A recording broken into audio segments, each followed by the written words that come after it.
Okay, well, we're back to SPQR, and this is the Battle of Trebbia. This is 207 BC, right? No, that's ours. Sorry, 218, I think. Yeah, 218 BC. This is Hannibal's first major battle after crossing the Alps. There had been some skirmishing beforehand. It's nearly winter. The Roman army has just crossed the Trebbia River, which is back here and assumed to be very close along the lines everywhere else. About chest high, probably near freezing, and immediately involved themselves in some skirmishing as they're deploying, which is why we see pretty much missile low markers on all except one, which has a missile no, of the Velites. But otherwise, they've deployed in a pretty standard line.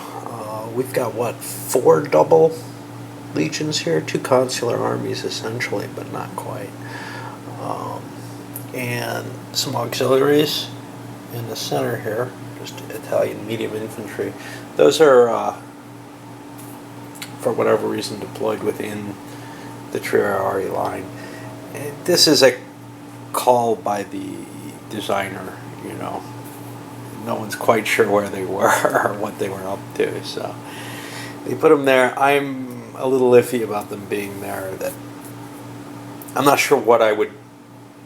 I would consider that they'd probably be back somewhere in the rear, but separate from the main Triarii. But whatever. They're also holding the center of the line, which is also somewhat disturbing. Okay. So, facing this, and we've got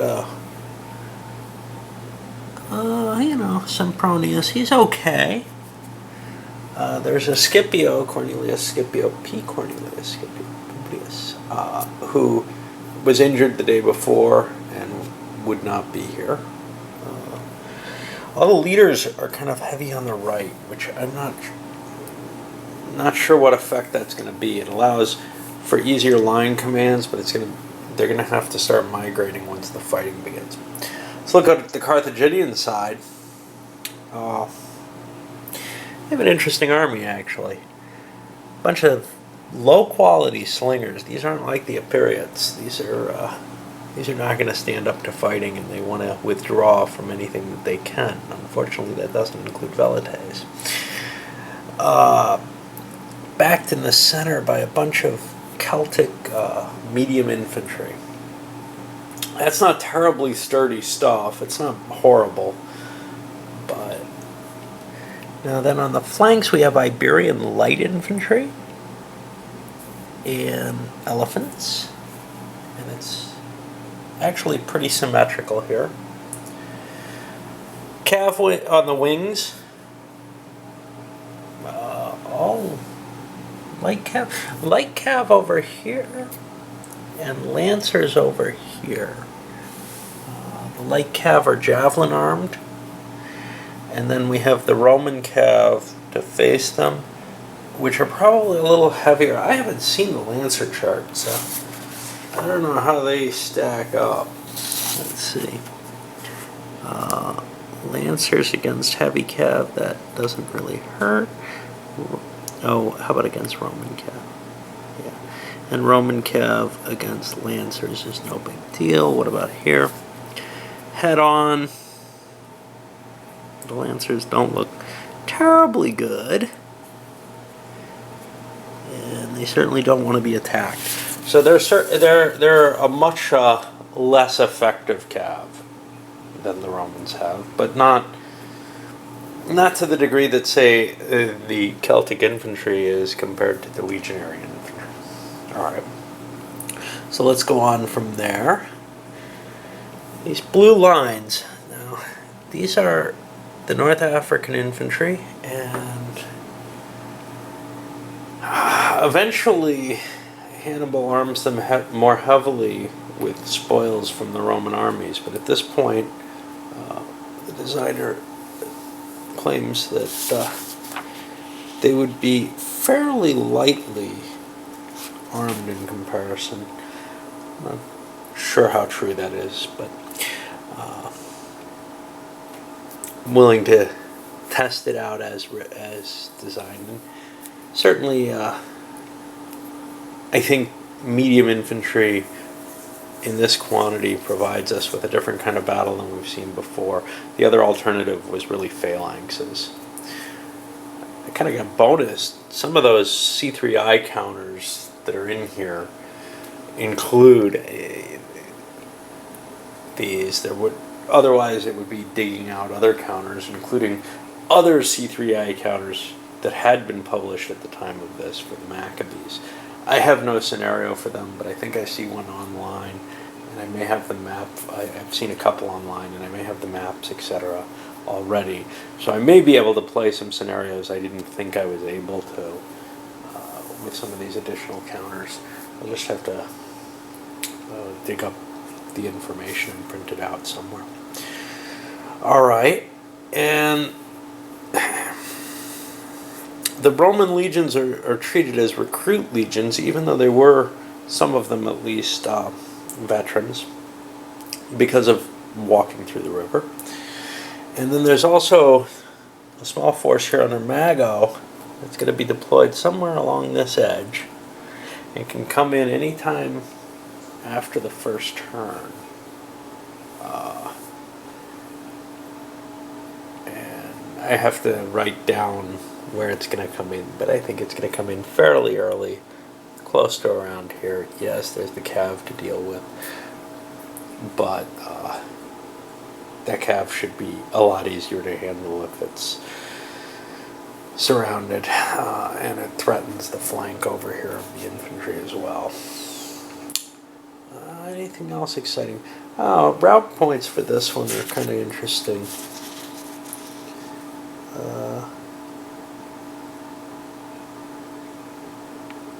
I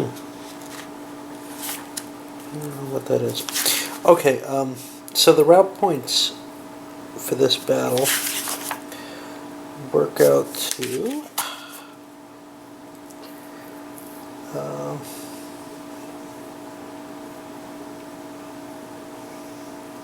the Roman army has to take 205 tactical quality points to route, and the Carthaginians only 140. And what's worse, for the Carthaginians, those elephants aren't cheapies in this one. They count their full tactical quality because Hannibal wants to preserve them so much. Well, I guess we're going to see what happens with this. Historically, this was a complete blowout where the Romans were just destroyed. But, well, they punched through in the center, but their army routed in the end because they were defeated on both flanks. But I look at it and I'm saying, I just don't know if this this Carthaginian stuff is strong enough to stand up to even recruit level legions. I've seen these things fight in the games before. They're pretty damn potent. They have the advantages on all the charts and everything. So I'd say it's a toss-up. They give 4-to-1 odds in favor of Carthage for it. One thing I can say, the Carthaginian leaders are incredibly better. Hannibal, for example, has the ability to command 2 lines, which is huge, and that big 7 rating. But we saw what that, and he's elite. We saw what that did with Pyrrhus, other than the 2 lines. It didn't strike me as all that humongous advantage to have better leadership when you're facing the Romans with their numerical advantage in leaders. What do we have here? We have 1, 2, 3, 4 leaders, I think, for Hannibal. 1, 2, 3, 4, 5, 6, 7, 8 Roman leaders. The Romans are able to go around and do little bits of things all over the place, even if they can't get a lot of momentum.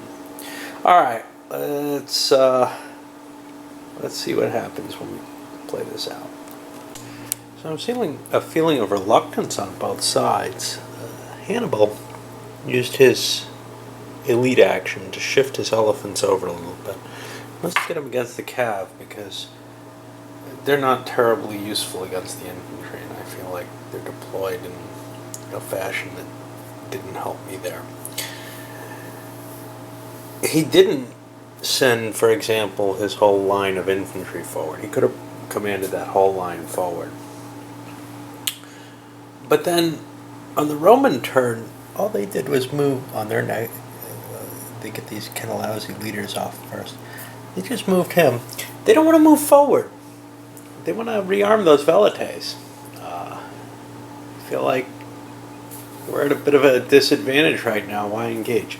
Oh, one thing I didn't mention, there's a lot, what looks like a lot of terrain here.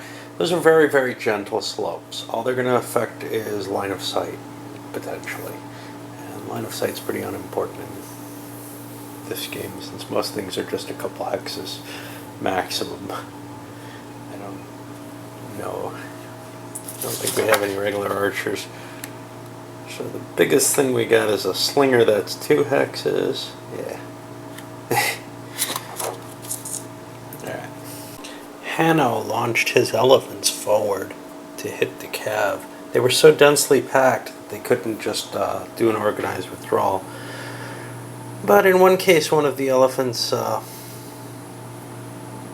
took significant cohesion hits in the charge that it ended up routing and sent a couple of cav flying back, but that's about it.